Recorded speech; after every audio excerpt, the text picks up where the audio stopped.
चुनावी बॉन्ड योजना पर सुप्रीम कोर्ट ने सरकार को बहुत बड़ा झटका दिया है। देश की सर्वोच्च अदालत ने इलेक्टोरल बॉन्ड स्कीम को असंवैधानिक करार देते हुए रद्द कर दिया है। इतना ही नहीं, सुप्रीम कोर्ट ने पिछले 5 सालों के चंदे का हिसाब किताब भी मांग लिया है। अब निर्वाचन को बताना होगा कि पिछले 5 साल में किस पार्टी को कितना चंदा दिया है। सुप्रीम कोर्ट ने कहा है कि वो स्टेट बैंक ऑफ इंडिया से पूरी जानकारी जुटाकर इसे अपनी वेबसाइट पर साझा करे। शीर्ष अदालत के इस फैसले को उद्योग जगत के लिए भी बड़ा झटका माना जा रहा है। दरअसल सुप्रीम कोर्ट ने अपने फैसले में कहा कि इलेक्टोरल बॉन्ड स्कीम में गोपनीय का प्रावधान संविधान के अनुच्छेद 19(1) के तहत सूचना का अधिकार कानून का उल्लंघन करता है। अब शीर्ष अदालत के फैसले के बाद पब्लिक को भी पता होगा कि किसने किस पार्टी की फंडिंग की है। 4 लोगों ने सुप्रीम कोर्ट में याचिका देकर चुनावी बॉन्ड स्कीम की वैधता को चुनौती दी थी। इन्हीं याचिकाओं पर सुनवाई करते हुए सुप्रीम कोर्ट ने ऐसा फैसला दिया है जिसका दूरगामी असर हो सकता है, खासकर लोकसभा चुनावों के मद्देनजर। दरअसल सुप्रीम कोर्ट ने आशंका जताई कि राजनीतिक दलों की फंडिंग करने वालों की पहचान गुप्त रहेगी तो इसमें रिश्वतखोरी का मामला बन सकता है। पीठ में शामिल जज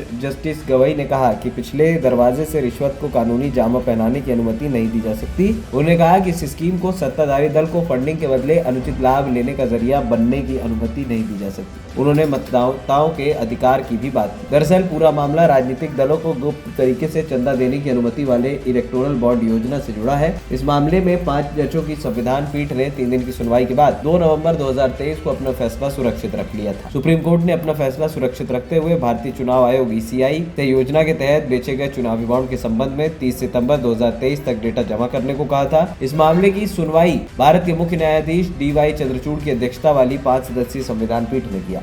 इसमें CGI के साथ justice Sanjeev Khanna, justice BR Gavai, justice JP Pardiwala और जस्टिस मनोज मिश्रा शामिल हैं। संविधान पीठ ने 31 अक्टूबर से 2 नवंबर तक पक्ष और विपक्ष दोनों की ओर से दी गई दलीलों को सुना था। 3 दिन की सुनवाई के बाद कोर्ट ने 2 नवंबर को अपना फैसला सुरक्षित रखा था। इलेक्टोरल बॉन्ड या कहें चुनावी चंदे पर कांग्रेस नेता जया ठाकुर, मार्क्सवादी कम्युनिस्ट पार्टी और NGO association for democratic reforms यानी कि ADR समेत 4 लोगों ने याचिकाएं दाखिल की थी। याचिकाकर्ताओं का कहना है कि चुनावी बॉन्ड के जरिए गुपचुप फंडिंग में पारदर्शिता को प्रभावित करती है, ये सूचना के अधिकार का भी उल्लंघन करती है। उनका कहना है कि इसमें शेल कंपनियों की तरफ से भी दान देने की अनुमति दी गई है। इलेक्टोरल बॉन्ड पर सुनवाई पिछले साल 31 अक्टूबर को शुरू हुई थी। सुनवाई के लिए चीफ जस्टिस DY चंद्रचूड़ की बेंच में justice Sanjeev Khanna, justice BR Gavai, justice JP Pardiwala और जस्टिस मनोज मिश्रा शामिल हैं। अब आपको बताते हैं क्या है चुनावी बॉन्ड स्कीम मामला। दरअसल 2017 में केंद्र सरकार ने इलेक्टोरल बॉन्ड स्कीम को फाइनेंस बिल के जरिए संसद में पेश किया था। संसद में पास होने के बाद 29 जनवरी 2018 को इलेक्टोरल बॉन्ड स्कीम का नोटिफिकेशन जारी कर दिया गया। इसके जरिए राजनीतिक दलों को चंदा मिलता है। सुप्रीम कोर्ट में एसोसिएशन ऑफ डेमोक्रेटिक रिफॉर्म की ओर से इलेक्टोरल बॉन्ड को चुनौती देते हुए कहा गया कि इसका इस्तेमाल बड़े पैमाने पर कॉर्पोरेट की ओर से किया गया।